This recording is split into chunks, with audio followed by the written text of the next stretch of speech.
Hi, I'm Jessica Jackson of Thriving in Motherhood, and today I want to share with you what we are focusing on this summer in our own family.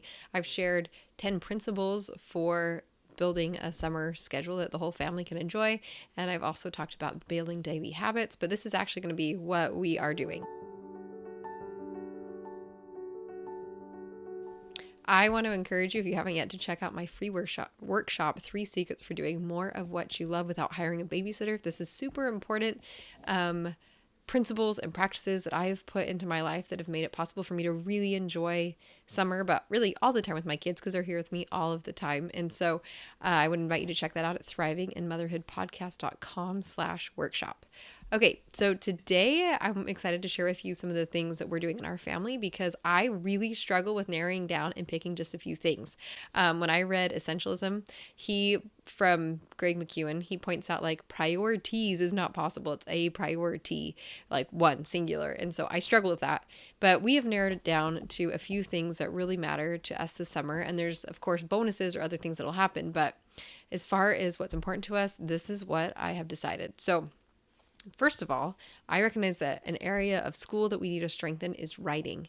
And we have really simplified this and decided that all we're going to focus on for writing this summer is summer journals. So very simply, I went to Walmart with my kids and first we actually bought the cheap notebooks and then we got them home and realized that the pages tear out. So then I went back and got the $5 notebooks, the Exceed ones, here, and got them each from each of my kids. And then my daughter had this really fun idea to make covers for them out of felt. So she cut it out and sewed it together and embroidered them. So this is bonus fun. If you've got a kid that likes crafting, you can just look up how to make a felt cover. But that has been a fun addition. And so what basically we do now is at night after everyone's brushed their teeth while I'm tucking my 2-year-old into bed, before I start tucking her into bed, I take a moment and I have this ginormous whiteboard.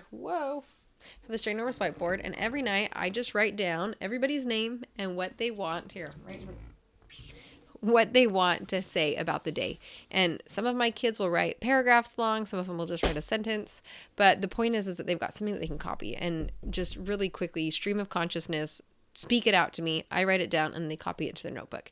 So if you've got kids that are further along, that's great. But the reason why I do it this way is because I don't have time to say like, oh, I'm stuck on this word, because while they are copying, I am tucking my youngest child into bed. So it's a way that we've kind of worked it out for the stage of life that we're in. But I believe so strongly in this habit of journaling, of reflecting every day. It has lasting benefits for yourself. And so I really want my kids to start with this habit young, as well as learn how to write. So that's how we've paired those two together. And it's great because that's something that during the day, I don't have to be stressed about them doing writing practice. They are writing things on their own throughout the day. They have projects that they're working on and things they want to do. So they are getting writing in during the day. But for me, it's like, okay, at night we are going to journal. That's it. That's all I'm worrying about. Another thing that I want to not stop completely is math. But to be honest, okay, we love Right Start Math. It is so good. But it's also kind of a lot every day, and we kind of get tired of just the repetitive nature of it, and it feels like a lot to pull everything out every day. And so I'm really excited because a friend pointed out to me this new resource. Well, it's new to me. This resource, it's completely free. You can just go print it off. It's from researchparent.com, Minimalist Math. And what she did is she like synthesized all these different homeschooling math curriculums and picked 10 questions per day. Actually, she uses per week, but we do one every day. Of a different type of question. So there'll be like a graph question and a geometry question and a addition question and a multiplication question and a word problem. And so it's very simple. Each kid just pulls out the worksheet for that day, fills out the answers. If they get stuck, I help them on it, talk through anything, fill in any gaps. And we're just reviewing the grade that they're in the previous year. So it's pretty quick, but it helps me see if there's any gaps. It helps them have the material presented in a different way. And it just keeps things fresh so that we're not starting from ground zero in the fall. But it's honestly so fun. Like we just are having so much fun with it. So they do that in the morning. That's one of the things they need to do in the morning. And the other thing that we wanted to focus on skill work wise this summer is practicing instruments. So every day somebody is practicing something in my house, but every day not everybody is practicing every day in my house. So what we're deciding to do is focusing, including myself. I am committing to this because I think it's really important. When I was talking with Megan Norp in the Soaring Mother Summit 2 years ago, she made this comment like, we a lot of times spend all this time being like, hey, you should learn, to our children, hey, learn a language, learn a skill, learn to practice, play an instrument, do all these things, but we ourselves are not doing them. And instead of nagging our kids, instead model it yourself, do that skill yourself. And so I love that principle. And I also want the excuse to play more music myself. So I am now playing something every single day with them downstairs. They are a part of it, realizing that I am practicing. And then they are also responsible for practicing. And the way that we're kind of sweetening the deal and making this fun is every other week we have decided we're having a family concert. And so what's really great is I can just ask the kid, okay, what do you want to play in our family concert? And then every day they're practicing the song for our family concert. So it's something that we've wanted to have part of our family culture for a long time. And we're finally just bumping it to the top of the priority list. And even my 2-year-old's participating. She's learning some basic chords on the ukulele and some songs that she can sing.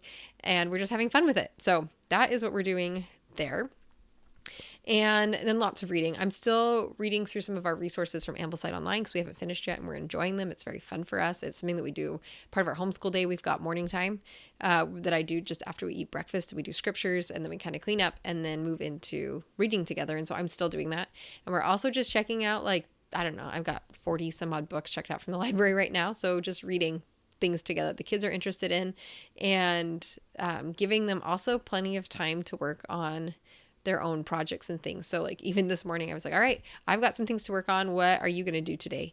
And what project? And I've got a child that made salt dough and made some baskets out of salt dough, and other kids that are using cardboard. I'm making modeling things for police officers, and another child wanted to make a rainbow. So I've got very busy project oriented children, and we're just leaving some space for that. And also making sure every day that we're going outside, we do this anyway, but again, we're just restating, like, yes, we want to keep doing this. This is important to us. Every day going on a walk together. We just discovered a new nature trail by our house and we didn't get to the end of it and realize it connects to some cool parks. So we want to go there a lot this summer. But being outside a lot is important to us. We've got gardening projects that we're working on that gets us outside as well. All right. One of the principles I talked about in that 10 principles video for your summer is recognizing what is the standard of cleanliness that you need in your home. And I'm realizing for me in the past, I've actually been able to tolerate not cleaning our house. Like I'm always like, oh, this project's so important. Being outside is so important. But after 10 years of parenting, I'm realizing, okay, the projects never end in my house. And even though they're really fun, it is actually really important to me that we keep some habits in place that keep our house clean. And so we're going to focus on doing a daily zone tidy every day. And we do this. We've always done this at least twice a week. But I want to do it every day. I want to reset house every day this summer when there's so much going on. And so that is a habit we have. I have a zone and each of my children have a zone downstairs that we do to reset our space down there together.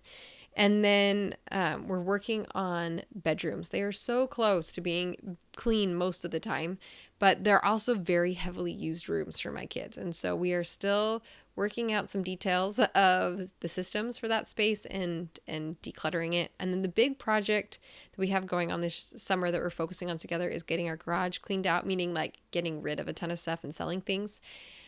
So we can build a rock climbing wall because we think it'd be super fun. Okay, don't hold me to that for sure, but that is kind of what I'm working on right now that we think would be fun before we go on our huge road trip this summer, is getting that at least set up and primed. So that is kind of the focus of our summer. There's lots of time still for, family adventures, for just reading books, for having a movie party, for doing whatever the heck we want whenever we want to. But at the same time, we also have some focus now of what our daily habits are going to be. In fact, I'll even tell you our daily habits. So the list of daily habits that I have for each of my kids are, we're scripture study every day. We do that as our family, but I'm trying to transition to having them, especially my older daughter, start doing that by herself. And for some of my kids, I read with them at night. Get dressed, brush teeth and hair, kitchen jobs, math, practice instrument, and exercise. Those are all of our morning things. And then in the evening, reset zone, do journaling, and a toothbrush tidy, which is a cleanup of the bedroom. So that's what we're focusing on. Pretty straightforward and lots of space for creativity and spontaneity and whatever else comes up. But that is my baseline. This is what I've decided for right now in this season is important to me as the mom to keep things sane, and also habits that I really want to work with my kids so that next school year we have these things ingrained. I really love using summer to set us up for things being even better in the fall. And I feel like as I continue to